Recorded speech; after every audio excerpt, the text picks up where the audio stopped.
Hey guys, I had Seth Yates, a Tennessee kayak angler, on recently, and we were talking and had a really great conversation around kayak fishing tournaments. Hopefully this is helpful. Let's hop in. What I love about kayak fishing tournaments, right? They're CPR tournaments. And so a lot of people are used to, the catch them on a bass boat, put them in your live well, put them in the bag, show them off in front of, hundreds of people. And the problem with that is that there's a high mortality rate. Yeah. And so you put a lot of stress on this fish, and there's oxygen deprivation, there's high water temperatures, there's high ammonia, carbon dioxide, and the fish mortality rate on a lot of these conventional bass tournament circuits is really alarmingly high.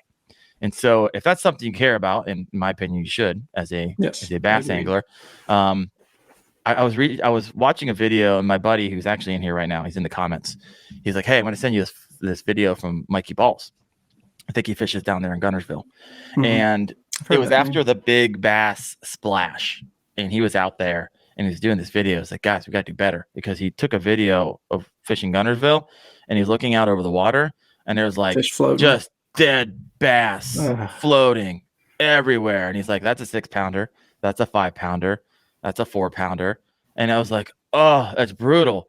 And it's like 10, 15 years to grow one of them. Yeah, it takes quite a bit of time. And so definitely don't want dead fish at the weigh-in scales, and more die due to the oxygen kind of debt and toxins in the bloodstream. It's just a lot of stress to put on the bass. And this is why I like it, right? Because in CPR tournaments, if you're new to it and haven't fished them before, catch, photo, release. So essentially you get a bass, and immediately you pull out your catch board. You got to have an approved measuring device, and every tournament's a little bit different. KBF, you got to have a Catch X, Catch Carbonate. And I think that is added to the Yak Attack leaderboard recently. I think I read that.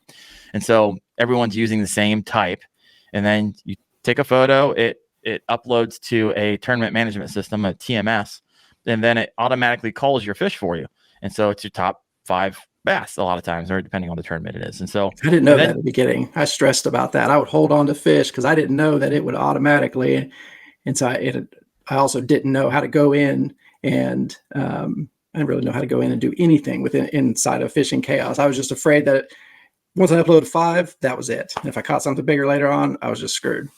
Oh, so you're sitting there catching fish. You're trying to make the decision in the moment whether or not you take a photo of it? Well, I'd take the photo. But you wouldn't upload it. I wouldn't upload until the very end. Oh, I would go through and star, the 5 fish that I was going to use. I didn't know that until we were at the boat ramp loading up, and I told my buddy Ron that, and he's like, no, it automatically calls those for you. Like, would have been nice to know last night at midnight when I was tying my FG knot, folks. Right. These are all things no one knows if you've never done it before. It's part of the podcast, right? Let's talk about this a little bit.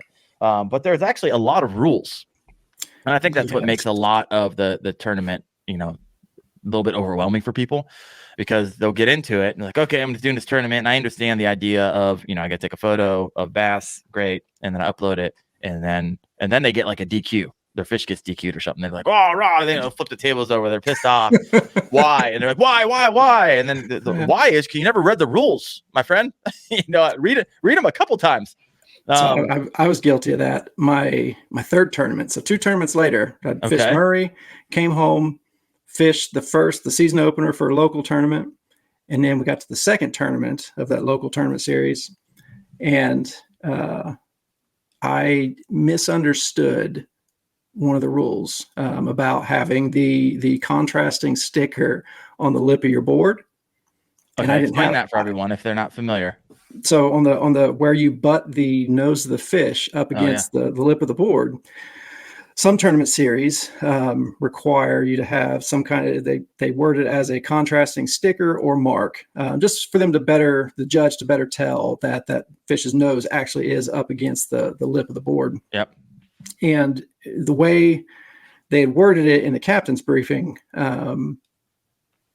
I thought they were just saying that it had to be a catch board and there had to be a logo or sticker or something visible showing it, something to that effect. Like on the board somewhere. Yeah. And I'm like, well, I have a catch board. It says catch right there. I'm good. And then I went out and hour left in the tournament. I was in first place. Oh, and I get a call from the judge. Oh And they're no. like, we have to disqualify all of your fish. He's like, man, you've been out there killing it today. You were in first. But I have a screenshot of where because I don't check the result, the standings until like the last bit. Oh, you don't stress yourself out. You just fish. Yeah, I try to. I'm already stressing myself out enough. I don't need to see what the monsters other people. I don't need to see Darren over here catching 5 20-inch plus fish. I'm over here, struggling to get one 13-inch fish. But yeah, so I wait to the end of the day, and that's when I, uploaded, check. I'm like, I'm in first place. I texted my wife. I was like, I might screw around and win this damn thing. And then it wasn't 20 minutes later, the judge called me. He's like, man, I'm sorry. He's like, you're killing me. He's like, but I have to disqualify him. He's like, I don't have the contrasting mark. Brutal. I was butthurt for a minute. I showed up to the check-in afterwards. Just, Would you have won it? Yeah. Oh, you would have won it.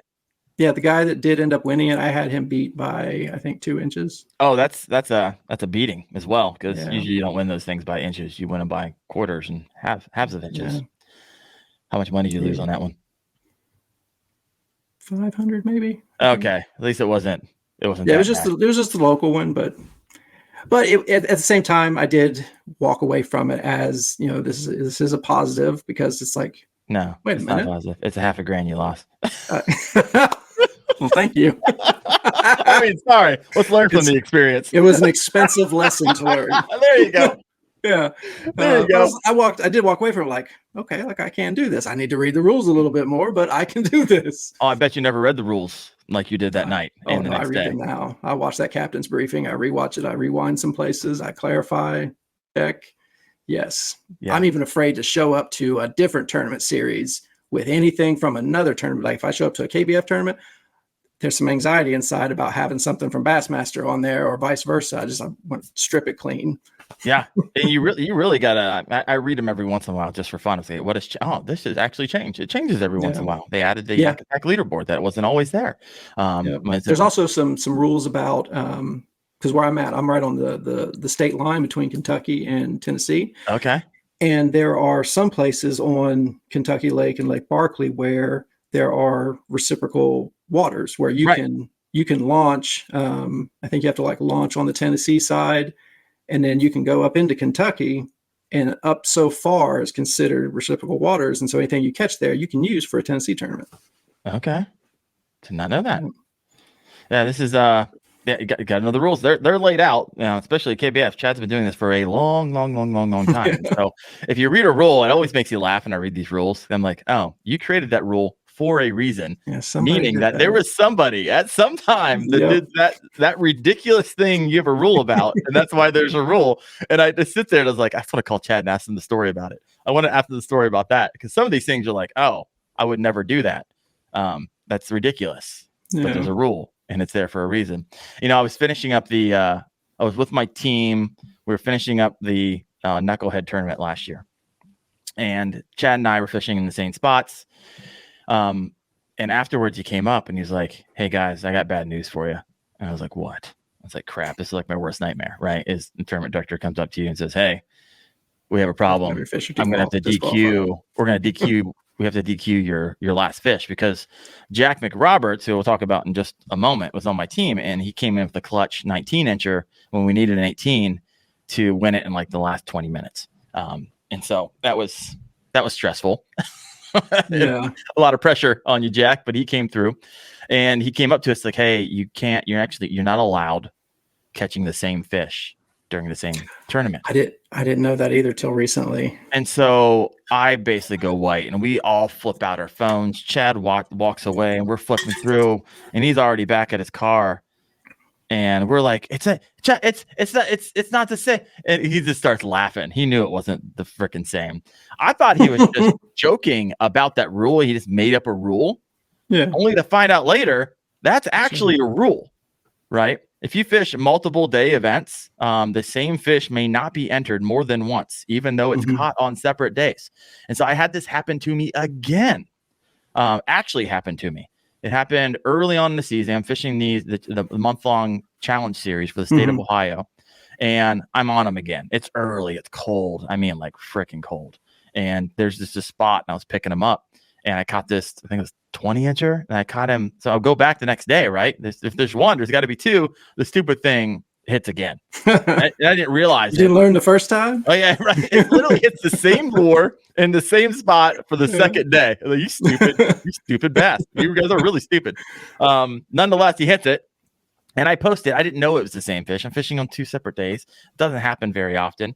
And they actually DQ'd because they have technology now that they can read it and think, oh, there's the markings, and they can really pick up with a degree of accuracy if this was the same fish that you caught yesterday, or if you caught it 28 days ago.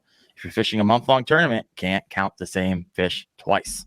So it's that's an interesting little rule, and a heartbreaker if you find out, right? So this is why, if you're in a tournament, keep fishing if you catch one, and you're winning. Don't give up because it's the big one. Keep catching, because you never know. You just never know, right? Yeah. It's hard to tell sometimes. So that one's an interesting rule. Some other things that I do and I've learned along the way is print off a few spare identifiers, and I keep them in a baggie. This happened at the Knucklehead on the second day. For whatever reason, my plastic little holder that holds my identifier, it cracked.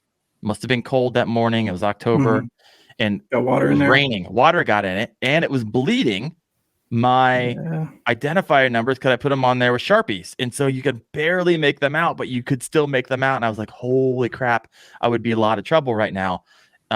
And so now I carry spare identifiers that are in a plastic baggie, just for whatever reason. And a Sharpie. I keep a Sharpie in my black pack and a Sharpie in my vest. There you go. So if you're not doing this and you're fishing for money, maybe a good idea, because also what happens on the catch, I have a Catch X and I have the catch holder, and those are put on with like a Velcro, really hard Velcro. It's like it's like that plastic. Yeah, where it locks in. It's not like the fuzzy Velcro. No, it's not. But every once in a while, every time I go out in the water, I'm pushing that down in because it pops out a little bit on the corners. And so if that thing pops in and you lose it, you don't want to be screwed. So I always like to keep a spare identifier. Also, I believe something that Chad recommends is have your tournament director sell in your contacts in case you need to contact them. It's not something you need to get a hold of them. You can't. You got no service. Yeah, no, whatever it is, right? And you just can't get a hold of them. So have that. Test your tournament login dashboard. This is something I do right away. A lot of these tournaments now, you have to like log in on your phone before you get started, and then test it. Just make sure you can log in. Make sure the dashboard is correct right out of the gate. You're not having any glitches, because you don't want to catch that monster, right? Be goofing around with your phone. You have to restart your phone, update your phone, whatever it is. Update the latest update for Fishing Chaos or whatever that may be. Another thing that people miss is the approved measuring board, and we talked about this. But if you use anything than the approved measuring boards, you could be DQ'd. You will be DQ'd. You can't use hog troughs and so forth. So do you know the reason behind that? I'd heard about people making illegal modifications to be able to make your fish longer and winning things. And I actually did a video on this, top 5 ways people cheat at tournament. And the reason I did it is not to crap on the sport. I wanted people to be aware so they can keep an eye out and be like, oh, I recognize that. I recognize what that person's doing. Right. And so why they're, hog troughs and a lot of these, people were cutting them and then melting them back together and then putting their bass, the fat part, over the cut part. So you wouldn't be able to see it's cut. And so you get an extra an inch, because all you're seeing is the front of the board and the tail. Also on some of those, the hog trough, I believe, was the main culprit. People were they were thin. Push it down. Push them down, and it would bend, and it bring the ends up. Down. You get an extra 1/4 inch out of that, and when you win tournaments by 1/4 of an inch, that's a big deal. And so there's actually a rule at KBF where it could do a slight bend by the weight of the fish, but you can't put extra pressure on it if they catch you doing that. No, you're in trouble. Something I always do is I carry a phone charger and always have an auxiliary battery. I have a couple of them because I run GoPros off my front and the back. But I don't know about you, but you ever had that moment where for whatever reason, it doesn't happen very often, but your phone would just go through a straight burn of the battery. I mean, for whatever reason, what the crap, the thing was 90, now it's 10. That's not something you want happening on tournament day. And so have a backup battery, make sure you have the cord with you in your backpack and a plastic baggie. I got a little USB port to plug a charger into in case I run into that. And a lot of kayaks, people modded them out now. Their battery boxes have, USBs and stuff like that. But if you're like bare bones, just getting into it, might be something you might want to consider having on board. Because trust me, I was out with somebody once and they came over. I was on the shad were busting and I found them. And before I knew it, there was literally like 12 kayakers. I don't know, 12, but there was like 6 or 7. My buddy, Illuminathan, who's in the comments right now, he was fishing with me. And literally we were on him. Like we were just pulling them out. And there was a tournament that day. And before we know it, all these kayakers or boats are like 100 feet out. And then, you look down, catch a fish or two, and they're like 75 feet. It's like that cat. When you look at it, it stops, but you look away, they get a little bit closer, and you stop. Then everybody wants to have a conversation with you. Everyone's super friendly once you're pulling in bass, one after another.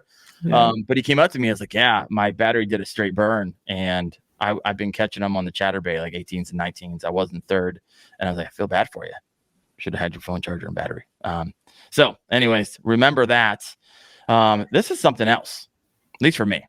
So I noticed this recently, especially if you use the catch, whatever catch sells, and they have the plastic little, I don't know, it looks like a Ziploc type of thing.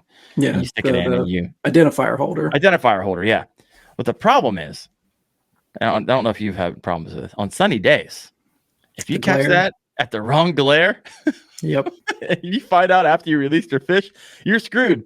And so actually for that reason right there, take multiple photos, kind of change your angle. Cause I did get a call from a KBF judge one time for some fish that I had submitted. And they're like, hey, like the glare is kind of, I don't think I'm gonna be able to accept this fish. Do you take, different photos of it? And luckily I had taken some different ones that didn't have as much of a glare and was able to save that fish for me. Yeah. It's, and so what I'll do, I'll catch the bass. And typically what I do, if it's on the large side, like typically north of 19s, I will put on the lip grabber. I'll just walk you through literally the process I go through. Bass caught. Great. I know it's a big one. Fantastic. Pull the hook out, take my lip grabber, put it on the bass, stick it, my net on the side where it's still sitting in the water. And so then I'll place it into the water so you can still get oxygen running through his gills. Then I'll get my camera ready, pull it out of my Rode and set the phone on my seat. So I'm not goofing with it while I'm holding the bass down. Cause usually that's when that's when they jump and they freaking stab you with look at that. Ow. And it hurts for like 3 days. That's the 2021 that got me. Wow. Piece of crap. But nonetheless, that's because I was goofing around with my freaking phone trying to bring up the app and it was on like 3 other apps. So I had to delete out of those. Then I'll put it down, put my hand, of course, over it. And we'll talk about the no touchstone here in a little bit. And a lot of the nuances that people, Chad told me, like people constantly tell me these couple things about it. And so people don't understand a few of the no touch zone rules. So we'll talk about that.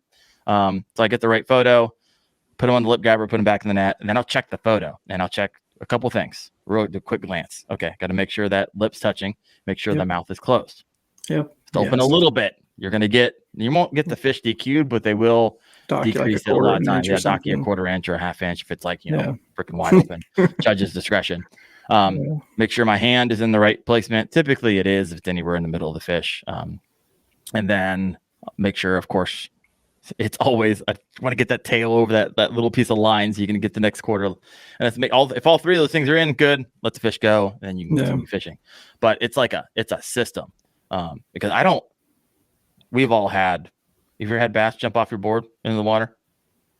No, I haven't had any jump actually into the water on me, but I have had them come up off the board, and I've had to fling my feet out and catch them and stop them and kind of boot them back into just keep redirecting them to the middle so they get tired. It's always a good time when those things go freaking wild. Especially the smallmouth, because they just like somebody slapped them. They just flopping around angry. Oh, so funny. So yeah, for me, it's always the like 15 to 17s that go buck wild. They have all the energy.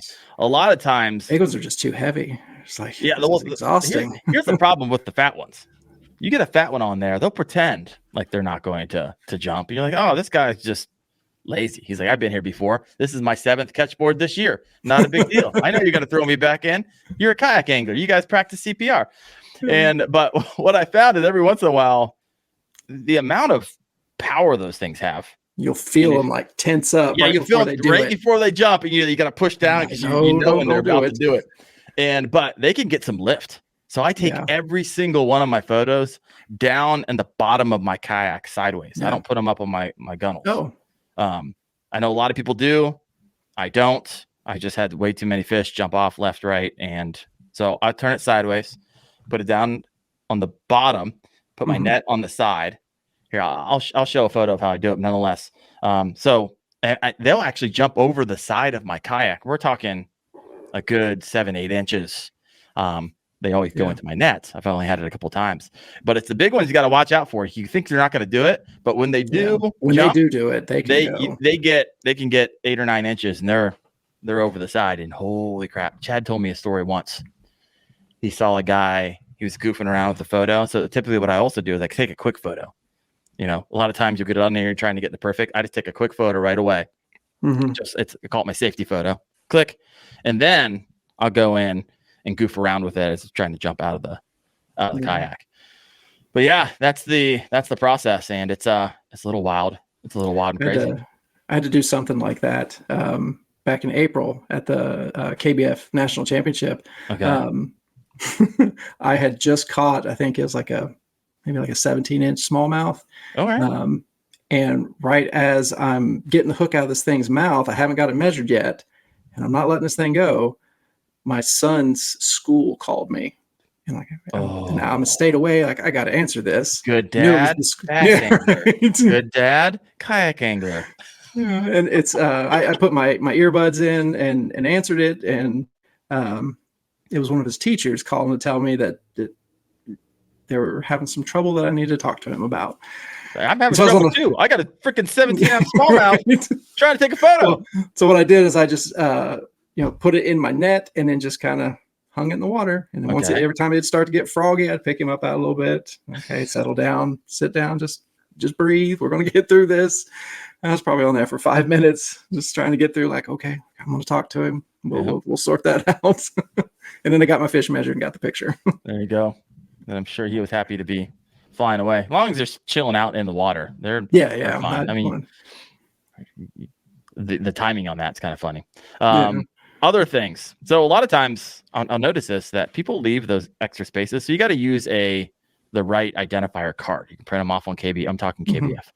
A lot of people will write on their hands. Disqualified. Didn't know that either. Yep. You get in trouble. Don't learn that one. Don't write it on your hands. Get disqualified. Yep.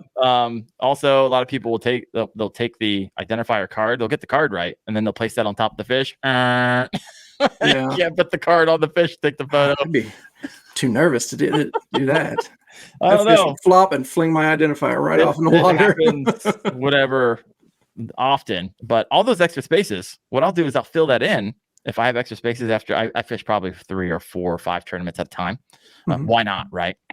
And so if I have 3 or 4 extra spaces, I'll just take my most important tournaments, the one where there's money on, or the most money on, and I'll just repeat that code in all the extra spaces. So if there is a glare, typically there's a glare on one corner or box, and I can pick it up if it's down caddy corner on it. And I actually have 2 identifiers, and then I put it again on the second one. And so it helps with my glare issue. Didn't cost me that much, and it's better than, getting a fish DQ'd. So something to think about if you guys are out there. Kind of redundancies, if you like that. How many times have you dropped your catch board in the water? None, actually. None. I think mine. Now, when I was catfishing, all the time. Luckily, the ones that we used were whatever they're made of floated. Oh, they floated. Because I had to go chasing mine down the river one time. Well, with the Catch X, those are the aluminum ones. Yeah, those things are going straight to the bottom. That's an $80. Yeah, it's an $80 sacrifice to the fish gods. And so, always tether that bad boy. Tether your phone, road phone tethers, because it's just a matter of time before you fumble that thing, or you. A lot of times I bring a spare with me. A spare catch board, because I have my original, that's next level. The original yellow carbonate one. Since then, I think it's the Catch X, the aluminum one. Yeah. I have a blue one that I use now. That's my main one. And I usually keep the yellow one in the back in case something does happen like that. Man, look you. you don't tether it down. I do most of the time. Right now, I'm like in between tethers. That's the thing. You're in Sounds trouble. silly, but This is going to be the moment you drop your $80 Catch X. You know it. You're like, yeah. oh, I'm only going to do it for a week or two. That's going to be the week or two. I've lost some fishing rods in the water though. That at least catfishing, I do try to use tethers on them. Okay. Yeah, if you get a big girl, they'll rip it right out of your. Well, not even that. Just if do what's called dragging your baits, where you literally put dragging sinkers on, you just drag them across the bottom. They get caught up on crap. And they get caught up on something. If you're not watching, I have it on video where I'm just kind of chugging along half mile an hour, and you can just watch the rod just bend. All of a sudden, snap! It's sinking before I can get to it. It's like $200 rod setup. That's good. Now Debo, that happened. Do you follow Debo at all?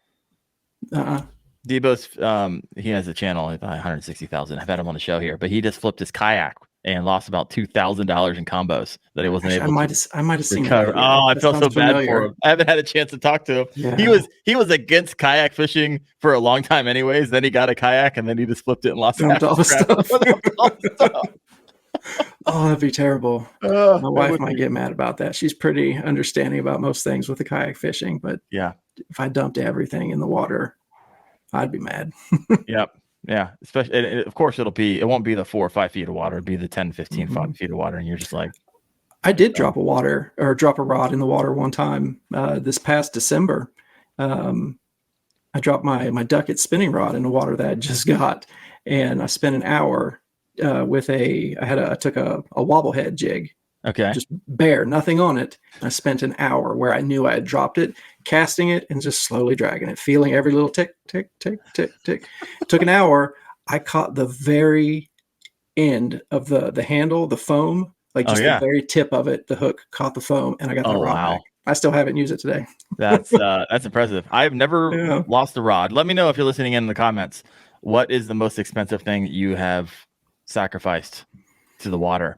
For me, it was a GoPro, freaking GoPro. I still know where it's at, sitting in 22 feet of water. So it was a cheap one.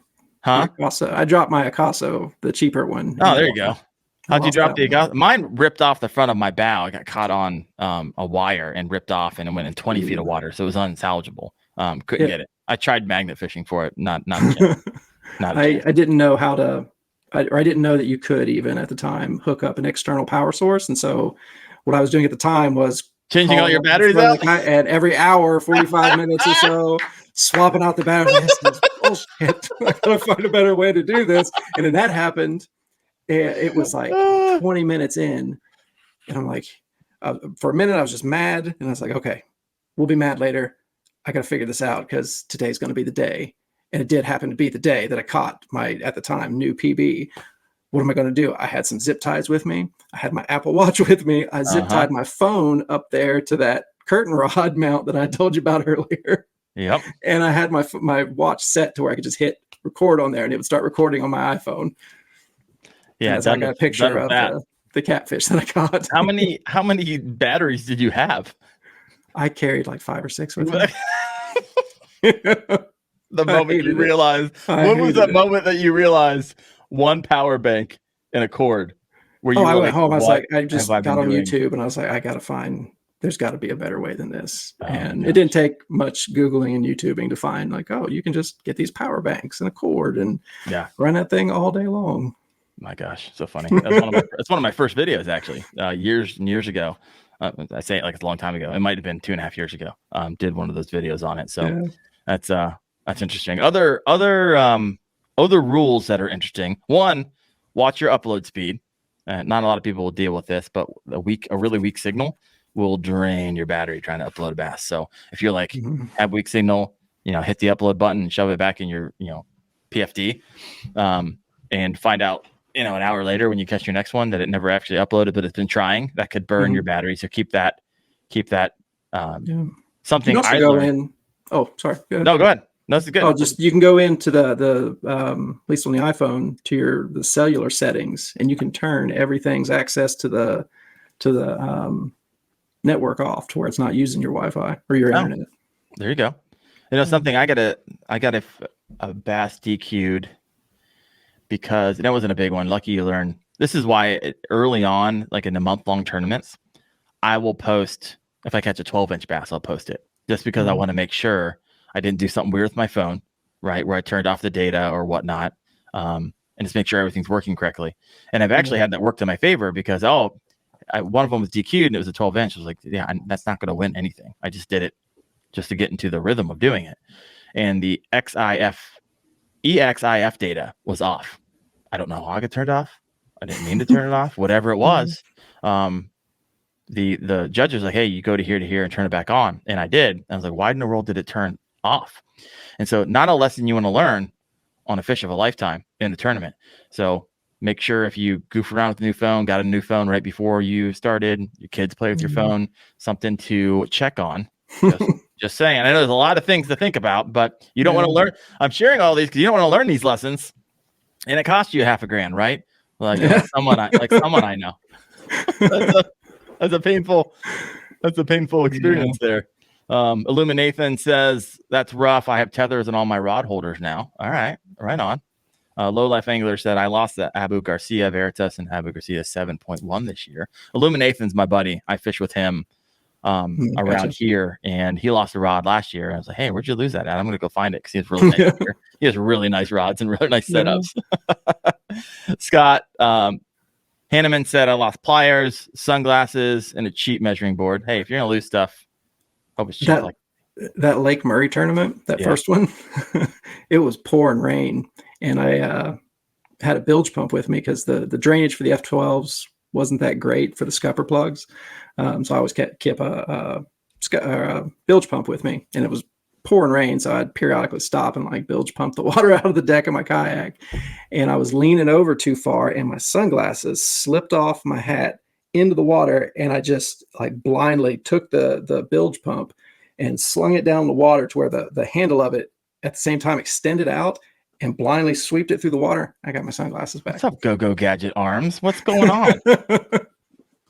I've had that happen with my sunglasses. Somehow they flipped off. I actually got on camera. I actually did a video on it. And I think I watched that. It went well. Yeah. So I flipped out my leverage net. Yeah. Did a big, deep sweep. And I was like, hey, got him. So it's pretty nice when you have nice pairs of sunglasses. Bowfin. Let me see here. We got a couple comments over here. Illuminathan said that was over $1,000 combo that he lost. Oh, that's painful, man. That hurts. Painful. What else we got here? Oh, Nathan also said sometimes that EXIF data will turn off after an update on your iPhone. So not something you want to do the night before is update your iPhone and not check that. So just some things to think about. This is good. This is something I didn't know until the Knucklehead, because I don't fish a lot of like 1 or 2 day tournaments. I usually do the month-long tournaments. So I didn't have to think about this particular rule, but staging your kayak is actually allowed in the immediate area, meaning if there's 6, 7, 8 people getting at the same spot, you can get there early, put your kayak in, and just kind of drift or anchor down, and in that immediate area. Some places, that is crucial. Like Lake Murray, for specific, there's like 3 public launch ramps on that lake total. Oh, and so literally, I went there to the Bassmaster one this past February, and I think it was like 260 people at that one. Split between the 3 ramps. There were literally people camped out at the boat ramp at midnight to launch. Whoa. Yeah. And then I got up. I thought I got an Airbnb like 2 minutes down the road, got up early. Like launch wasn't till, I don't know, 5:36, something like that. Yeah. I'm getting there at the boat ramp at like 4 a.m. thinking, I'm ahead of the curve. I'm good. And I was like, oh, wait a minute. I need to run to the gas station real quick. I forgot to grab myself a Monster. And so I text my friend Ron. I'm like, hey, I got to run, get a Monster real quick. Do you need anything? What's the boat ramp look like? He's like, dude, no, you don't. You need to get here. This place is packed. And I pull up and it was a hot mess. How many? I couldn't even count how many. Really? That many? Yeah. I mean, it wouldn't be unreasonable to say it was 100 people at that ramp. Wow. And the parking lot only has maybe 10 spots. What in the world? It's a tiny bit. Now, to be fair, there is another boat ramp 400 feet down the road on the other side, because it's like a little narrow bridge that you can't go under. And there's a ramp on this side with this tiny parking lot, and then there's a ramp on the other side that's got a much larger parking lot. So that's what I ended up having to do that day. Was I launched, had my buddy Ron hang on my kayak, and then I went and parked at the other parking lot and then walked back down. Yeah. Okay. Yeah, that's wild. Hot mess. I mean, Gunnersville has a boat ramp every 30 feet. It feels like. So, Yeah, you were actually fishing Wheeler this past year. How'd that go? I love Wheeler. It's never been a lake that I fished. Now I'm gonna have to figure it out because the Knucklehead this year is on two different lakes. You got to fish Gunnersville one day and Wheeler the next. I'm not crazy about Gunnersville. Really? It's just because I don't have that much experience with that much grass. Like I can fish grass, but Gunnersville grass is a whole different beast. Like there's more grass than there is water in some places. Yeah. But Wheeler, I feel like Wheeler sets up much more like just a typical Tennessee River reservoir. Okay. You have some grass here, you have, your rock here, you have some sand, dirt here, you have down timber here, creeks, points, just all your typical, structure and cover that you'd fish. Anything I would find here, at Kentucky Lake, I felt like I was fishing Kentucky Lake. Yeah. I was fishing there. It was great. I mean, the wind was crazy. It was cold. It's like Ohio. It's perfect. Yeah. Right. Love it. It'll be 80 tomorrow. Yeah, there you go. I love it when I go places and I think I was at Knucklehead last year and everybody's like, oh, it's rainy, it's cold. I was like, yeah, it sounds like Monday where I'm from. I prefer the cold weather for fishing. Okay. I would much rather go fishing in January than July. All right. There you go. Yeah. Because you can dress for it. I feel like I can control my body temperature and comfort level way better in the winter, just learning to dress right, versus in the summer. I mean, you can only get so naked. Yeah. We'll top into some the final countdown of some of these rules that you may not know if you're thinking about getting to kayak fishing tournaments, at least for KBF. And of course, always check your rules because every kayak fishing tournament has different rules. But these are the ones I'm typically involved in, is typically around KBF, and those found on Fishing Chaos. And so you got know your pre-fishing rules. There are some rules around pre-fishing, so make sure you got those dialed in. So for those who don't understand, pre-fishing is if you're fishing that same body of water, sometimes there's limitations on how many days you can fish it prior, right? Yep. And so just make sure you know those so you don't get caught, because you will be DQ'd from the event. This is interesting. Resident only or community ponds are not eligible for KBF. That makes sense to me. But community neighborhood lakes that provide public access are actually off limits to KBF competition, regardless of whether or not they allow public access. So that's interesting, because you would think that would be behind that is publicly accessible waters. That's the competition area. However, not publicly accessible waters that are community neighborhood lakes. Yeah, there's got to be a story there. Yeah. Must be someone just pulling out donkey after donkey after donkey on this one lake that one kayak can get on or something. Right. I don't know. I'll have to ask Chad when I have him on. But like you said, if there's a rule, there's a reason. So this one's interesting. So a competitor actually must access the water from a competitor must. I'm trying to figure how to say this. So you can't access off-limit areas from eligible water. So if you're in eligible water, so it's kind of like you can't cast into or obtain access to off-limit areas from eligible water. So if you got like posted restricted spawning areas or other refugees, you're sitting in eligible water and you cast into it and you get caught doing it, you could get in trouble there. That makes sense to me. What are some other ones? So competitors may launch from any public access directly into eligible water, but crossing restricted property to reach another eligible water is actually not permitted.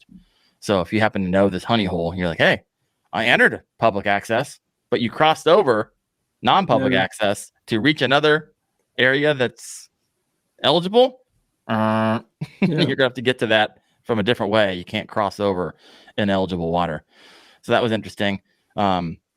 I mean, there's so many rules here, right? There's a time frame for when you're not allowed to take any kind of like guided trips on a body of water as part of like your pre-fishing research. I Yep. can't remember what the cutoffs are, but I want to say it's like a month or two. It's like a month. Yeah, it's like a full month beforehand. So yeah, this is so. I mean, needless to say, we talked about a lot of rules, but we left a lot out. So if you're going to, and I think the moral of the story here is, one, I hope you learned something. Two, I hope that if you do get into this, I'm having a ton of fun. It's a blast. I love going out, and a lot of times my only competition is me. I'll get out there, and I'm like, how was your morning? It's like, great. I upgraded, a half inch on my board. And so it's just fun to be able to see. And it's one thing tournament fishing did for me is I started, content creating. I was like, am I any good? I think, I catch photos and everyone thinks you're a great angler, but if you're a great editor, you can be a great angler, type of thing. But am I actually competitive? And it wasn't until I started entering tournaments I realized, oh yeah, I actually, in comparison, for the most part, I'm a constant learner. But I can catch fast. I can catch big bass. I do feel like that has contributed to shortening that learning curve. Yeah, doing it in the tournament scene, because it's just it's a kind of like a pressure cooker, just dials everything up and happens faster. Yeah. So this is interesting. We talked about the no touchstone. I got a photo for you. So this is what, and for those of you listening in, essentially you can't touch like the eyeballs and the mouth, right? So if you're touching that, it's going to be DQ. You're in trouble. Well, this is where a lot of people get it misunderstood. People think that if you put your hand over the gill plate, that it gets DQ'd. That's not true. It's only if you put any part of your hand or finger inside of the gill flap, that's when it'll be DQ'd. And so you can put your hand over the gill, flap to hold it down. If you like putting your hands out, spread your fingers out to get more. Is that rule just to protect the health of the fish, or is there because I don't see how that would help you having your hand up under the gill plate? No, I think it's protect it wouldn't help fish. you. It's Okay. you don't protect. But it makes sense. Fish. Yep. So that makes sense. And then you can't have your hand anywhere behind the caudal peduncle. And so that's the base of the top fin and bottom fin toward the back of the fish. Okay. Anywhere along the tail, it's going to get that fish DQ'd. So you really have a lot of leeway. So to stick your hand right in the middle of that fish, and that's where it's actually the rules stay. You got to put it to the middle as you possibly can, and don't mess with the front, don't mess with the back, and you should be good to go there. So I use the dorsal fin to kind of make sure that my hand stays there, because anytime I go to put my hand on it, first thing I do is I try to sweep that dorsal fin down so it doesn't stick me. Yeah. I get stuck all the freaking time. And it hurts for like days. It's almost like it's a poison tip arrow or something. Oh man, we're coming up at 1:10. I want to finish off here. I want to share my screen and talk about the knucklehead. We're in month 4. So we're putting our 4th teammates on the board here. And so walk us through how that's gone for you as I bring up these tournament dashboards. Been awesome. These guys, heck, they're way better than me, honestly. Last month's winner is a 14-year-old kid. Whoa, come on now. And he put up well over 100 inches. I think it was like something like 106. Let's check this out. All right. There we go. Team Kayak Angler, 319 fish. So let's take a look at your last 4 months. So you got Ron Himmelhaver from Tennessee, over 100 inches. That's my buddy that got me into this. Oh, there you go. The kayak fisherman guy? Yeah. I mean, the catfishing guy. All right, right on. Yep. So that's respectable. Then freaking June, 108.25. That's a monster. Yeah. That's pretty good anywhere. Joe, do you know him at all? Nope, never met him. Awesome. Charlie Sanders on Instagram. 106. That's the 14-year-old. Oh, okay. Right on. Yeah. Oh, 23.25. Dang. All 20s and 21 and a 23.25. Yeah, that's why I posted up the winner that month. I was like, you ever met a 14-year-old hammer? Because y'all are about to. Yeah, you're about to. I love it. And then Brian Levac is currently in first right now. But to take it. Well, I don't know about that. You got a lot of month left, and this guy's on his tail. Josh Hudson, 93.25. Let's look at his. Oh, they're close. All he needs is 18, 19. Mm-hmm. He's taken first. And this is interesting because I was looking at Brandon Levac's. And you see how this is measured at 20 and a half? Mm-hmm. And if you were to click into this fish, it should be oh no, where's it at? It's the top one. No, I wanted you got it on the 19 right now. Look right here. This is what I wanted to show you. You see this right here? Oh, they docked Mouth it? open. It should be a Yeah. 19.75, but only got marked at a 19 and a half. So this is a perfect example Wow, yeah. of if you leave that mouth open, they're going to deduct you Yeah. on a 1/4 inch there. So just keep in mind, I was just looking at some of the bass and it's like, okay, I mean, technically, probably if you shut its mouth, you probably wouldn't have had the 19.75. Yeah, that's 1, 2, 3, 4. It's like a it's like a Lego set of identifiers. Yeah. And the leaderboard has a mirror. You see that right here? Yes, Instead of the sticker, they have the mirror on there. So I would imagine that starts getting. I always like looking at people's photos because I'm looking on their deck to see like what they're fishing with, and it's always kind of fascinating. Oh, it's just fun, fun for me. All right, so that's going to be your team. Right on. Let me stop sharing. Let me bring up my team where we got here. Present. Stop share. Share screen. All right, knucklehead team Wendell. So I didn't actually share any of this from last month, and so over 1,100 fish posted. That's a crap ton of fish. Wow. So Seth Taylor out of Florida, 109.25, just putting up some donkeys, 23s, 24 and a halves. Wow. So look forward to him. Tammy Sanchez, who was on my team last year, who won it with me. So I'm excited to have her back. Philip McCurry, 106 inches. He's putting up 21s, 22s. So I haven't met him. We've talked. And then Jack McRoberts is currently in the lead by quite a bit.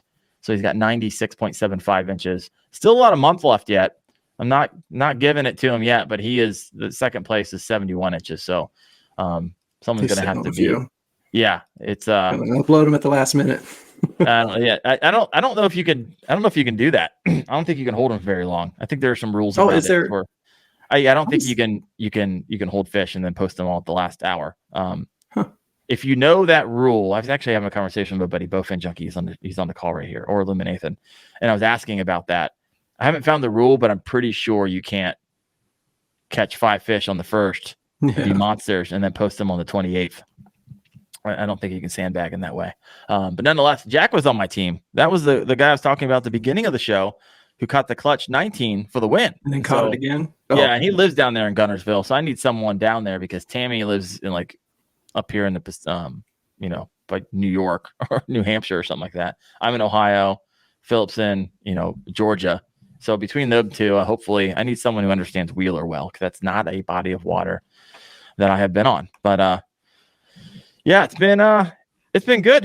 It's been good. What have been? We'll finish off this question. What have been the two lures that have been slaying it for you in Tennessee? SMH Shaky Head Z-Man. Okay. SMH jig, the SMH worm on the SMH jig, and the green pumpkin goby. And then a shad pattern freeloader, for a Crush City freeloader on the core tackle hover rig. Man, look at you. That's what I caught that 22 inch. I'll say, so you're running the hover rig. So you're running FFS? Yep. Okay. Yeah. Is that how you were doing that? Yeah, with the nice 22 inch ones. And you got the 22 out of like some creek. Yeah, I hate going there because it's nothing but little fish out of there. Like a lot of times they're not even 12 inches. And I only went there because I had a very limited amount of time and it was the shortest drive and I wanted to get out on the water. And went there and the only fish I caught, but it was worth 22. That's a nice. It was like that's 8 nice feet one. of water. Is that the photos that you sent to me that I used for the thumbnails for the live show? Okay, yeah, that's a hoss. Yeah, it's fun too because the way I've been catching them a lot is they'll be just laying on the bottom. You won't even be able to see them on the FFS because usually I'm trying to get a different fish's attention, and it'll just drop down low enough to the bottom to get their attention, and then just see them shoot up the last second, hammer it. Wow, and it's fun. I maybe someday I'll get it. I think it would actually make me. It'll teach me what the bass are doing. So right now I don't know, but I think it'd be fascinating to know if they're chasing something and stopped and turned away. If just notice what they're doing under the. So I found it to be really helpful. Just teaching myself things like how to work the hover rig or how to work a swim jig or something through the water column, jerk bait, crank bait. Yeah, I'm a Tanuki. Yeah, that's next on the list. I need to get 4.25. That thing's got to be like a half a pound. I can't wait to get it. I need to order some. I gotta go to like Tackle Warehouse right now to get them. Yeah. Hey guys, hopefully that was helpful. Now I have a video for you I think you're gonna love, because I absolutely loved making it, and it's called The Colors Bass Actually See, and it might rock your world. Check that out right there. Thanks for watching, guys. See ya.